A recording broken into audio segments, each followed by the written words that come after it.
पिता और पुत्र और पवित्र आत्मा के नाम पर आमीन। जय यीशु की क्रिस्त में प्यारे भाइयों और बहनों, बाइबल अध्ययन के इस श्रृंखला में आज के एपिसोड में आपका हार्दिक स्वागत है। संत मार्कुस के अनुसार सुसमाचार अध्याय 10 पद संख्याएं 33 और 34। देखो, हम यरूशलेम जा रहे हैं, मानव पुत्र महायाजकों और शास्त्रियों के हवाले कर दिया जाएगा। वे उसे प्राण दंड की आज्ञा सुनाकर गैर यहूदियों के हवाले कर देंगे, उसका उपहास करेंगे, उस पर थूकेंगे, उसे कोड़े लगाएंगे और मार डालेंगे, लेकिन तीसरे दिन वह जी उठेगा। भाई और बहनों, पिछले एपिसोड में हमने देखा यूदस इस्करियोती प्रभु यीशु को विश्वासघात किया और उसे पकड़वाया। महायाजक, फरीसी, सदूकी शास्त्री आए थे, तलवारें लेकर सैनिकों के साथ आए थे उसे गिरफ्तार करने के लिए। और हमने यह भी देखा कि जैसे उन्होंने कहा, पेतरुस भी 3 बार प्रभु यीशु को अस्वीकार किया, बताए कि मैं उन्हें नहीं जानता हूं। आज आगे बढ़ेंगे। पुनः एक बार मैं आप लोगों को याद दिलाना चाहता हूं कि प्रभु यीशु मसीहा ईश्वर का पुत्र मानव रूप लेकर हमारे बीच जब आए थे, 3 साल के उनके प्रचार प्रसार के जीवन में आखिरी में उस सप्ताह में जिसे हम आज पवित्र सप्ताह कहते हैं, जो पाम संडे, कजूर इतवार, दुख भोग का इतवार के साथ शुरू होता है और गुरुवार के दिन प्रभु यीशु ख्रीस्त अपने शिष्यों के साथ पास्का भोजन करते हैं। कहते हैं कि आप लोगों में से एक मुझे पकड़वा देगा। पकड़वा लिए, प्रभु यीशु पकड़ा गए और अभी वे खड़े हैं जूविश काउंसिल के सामने, जिसको हम कहते हैं सैनड्रीन। कौन कौन थे उसके members? The high priest, all the chief priest, the elders, the scribes, फरीसी, सदूकी, महायाजक और अन्य पुरोहितगण, सब एक साथ मिलकर प्रभु यीशु को पूछताछ करने के लिए, जांच करने के लिए एकत्र हुए हैं। प्रभु यीशु उनके सामने एक क्रिमिनल के रूप में, एक कैदी के रूप में खड़े हैं। और जब वे वहां थे, जैसे मैंने आप लोगों को बताया था, पेतरुस ने 3 बार यीशु को अस्वीकार किया था। सबसे पहले एक लड़की को, जो लड़की बोलती है, आप भी उनके साथ थे, द मैन फ्रॉम नाजरेथ, जो पुरुष, जो आदमी जो नाजरेत से। इसका मतलब यह है कि वह स्त्री प्रभु यीशु को मसीहा के रूप में नहीं, नबी के रूप में नहीं, ईश्वर के पुत्र के रूप में नहीं, सिर्फ एक मानव के रूप में पहचानती है। और पेतरुस कहते हैं, मैं उन्हें नहीं जानता। दूसरी बार और एक नौकरानी, this man is one of them, Petrus भी उनके साथ था। फिर से वो कहेंगे, नहीं, मैं उन्हें नहीं जानता। तीसरी बार जो लोग आसपास खड़े थे, वे प्रभु के साथ पेतरुस को पहचान लेते हैं और कहते हैं कि आप भी उनके साथ थे।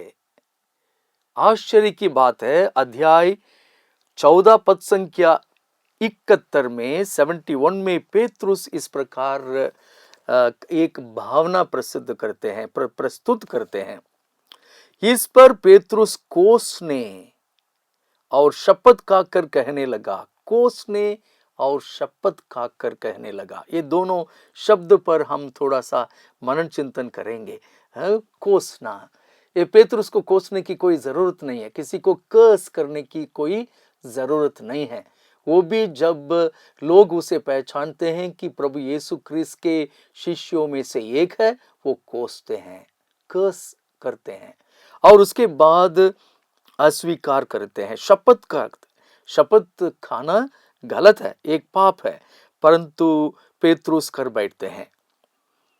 शपथ खाकर कहने लगा कि तुम जिस मनुष्य की, कम से कम वे तो जानते थे कि प्रभु यीशु मसीहा है।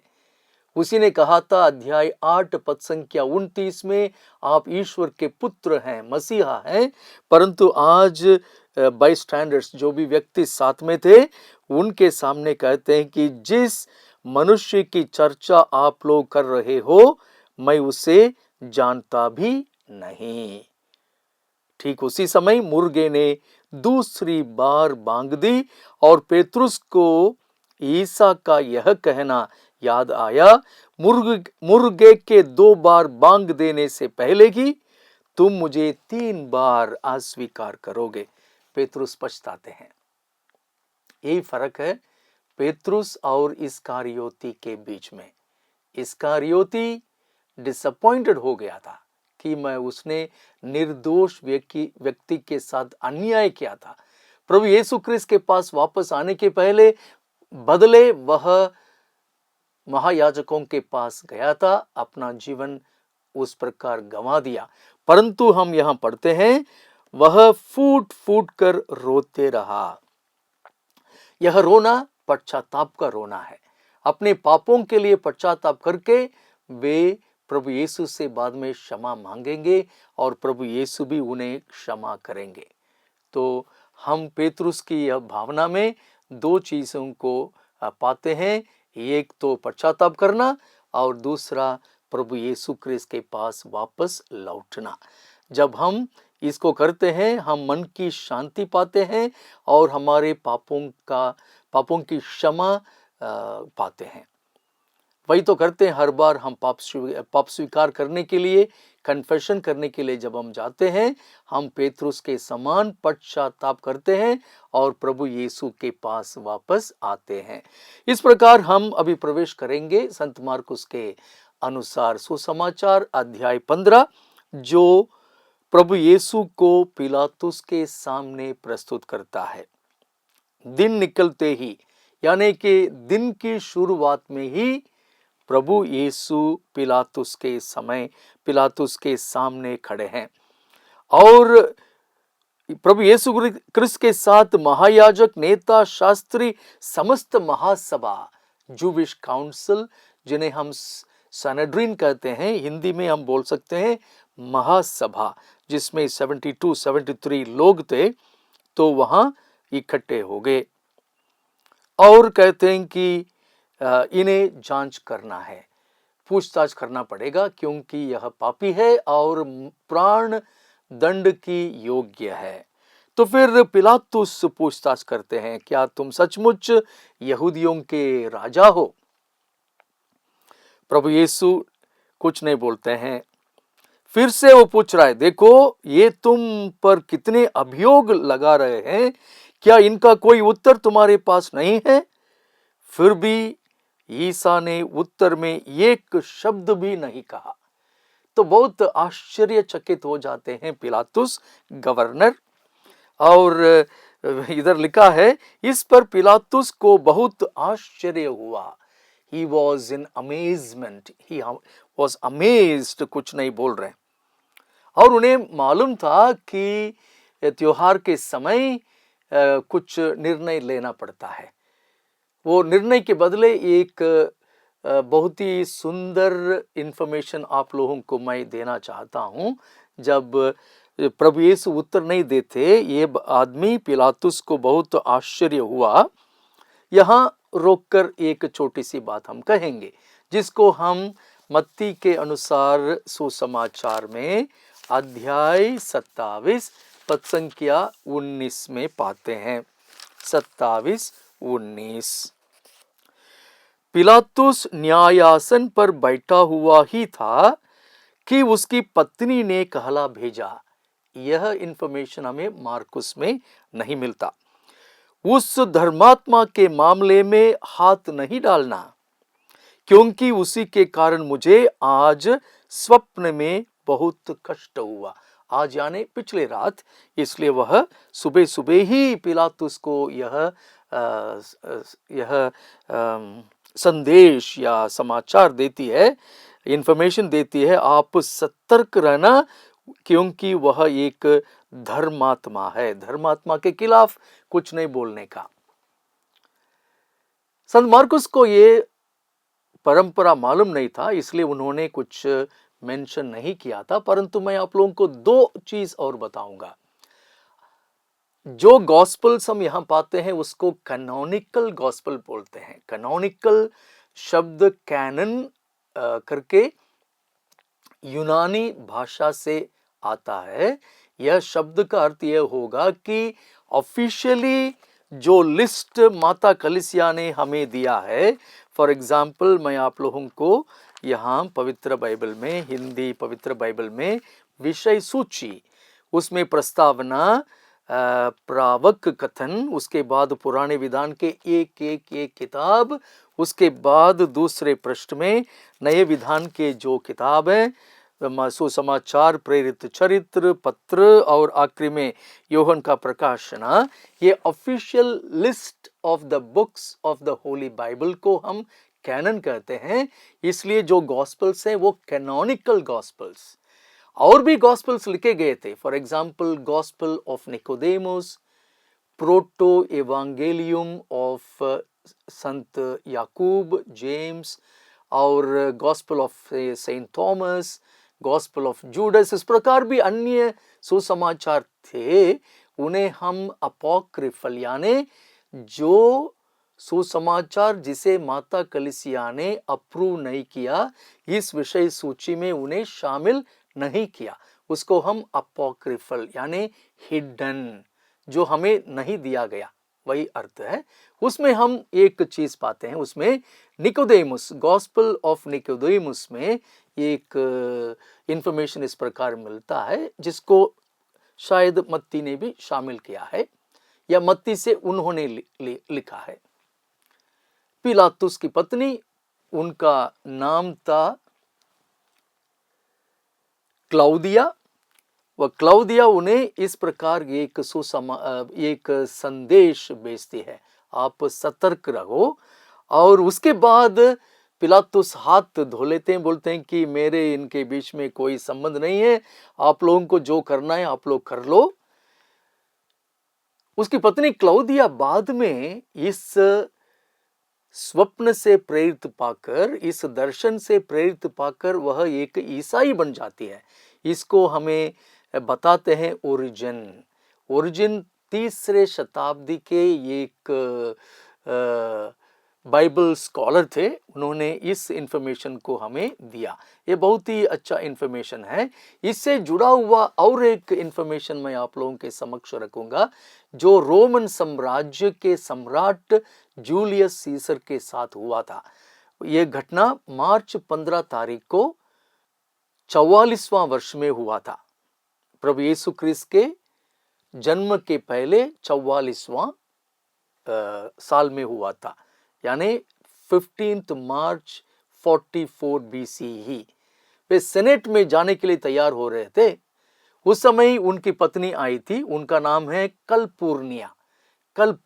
वह कहकर कहती है, पिछले रात को मैंने एक भयंकर स्वप्न देखा जिसमें आपकी मूर्ति जो है वह रक्त से बह रहा है और आपकी मृत लाश को, शरीर को मैं अपने हाथों में लिए खड़ी हूं, इसलिए कृपया आप आज सेनेट में मत जाइए।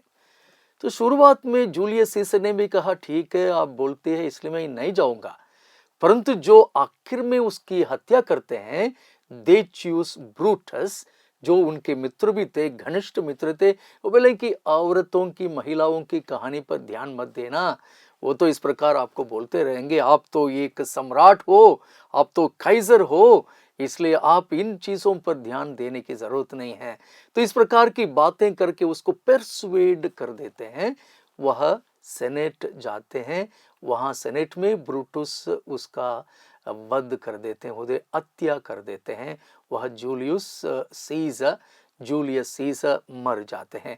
तो फिर जूलियस सीसर के साथ जो हुआ था, उसकी पत्नी ने जो बताया, पिलातुस के साथ जो हुआ था, उनकी पत्नी क्लाउदिया ने जो इंफॉर्मेशन दिया, और ये सब हम सुनते ही यह समझ सकते हैं कि पुराने समय में ईश्वर ने लोगों को स्वप्न में कुछ न कुछ संदेश दिया, कुछ पाठ उनको सिखाया और उस पर लोग जाने लगे, जो संत यूसुफ के साथ भी होता है।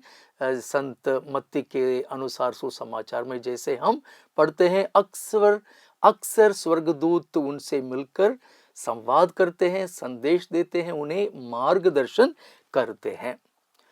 तो फिर पायलट को ये लगने लगा कि मैं प्रभु यीशु क्रिस्त के साथ क्या करूं, इस स्थिति में मैं क्या करूं।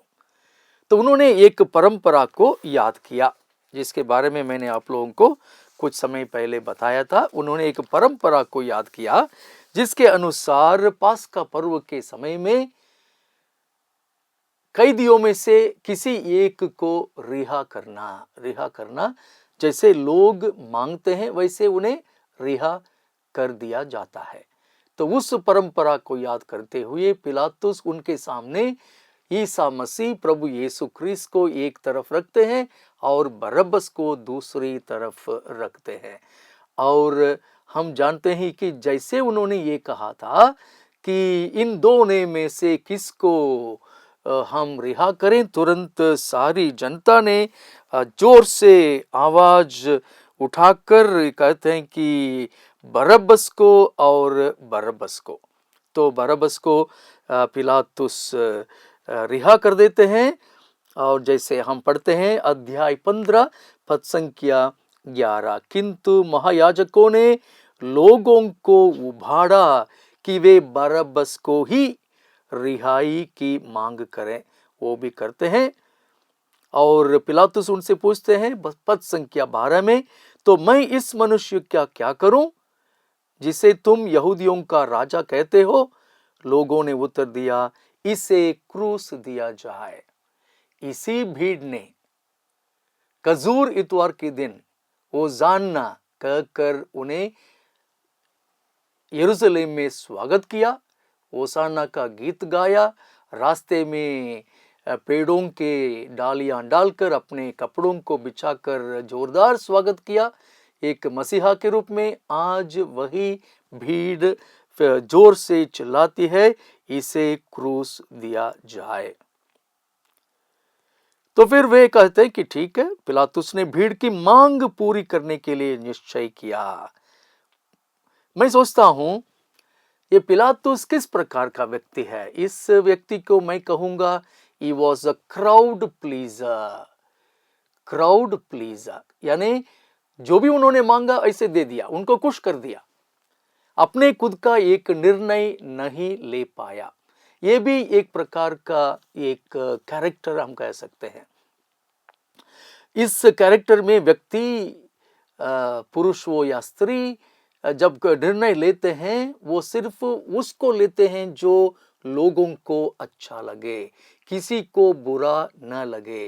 ये नहीं सोचते कि इस निर्णय से मेरे परिवार का क्या होगा, मेरे पैरिश का क्या होगा, मेरे सोसाइटी में क्या होगा, उस पर उन्हें कोई चिंता नहीं है।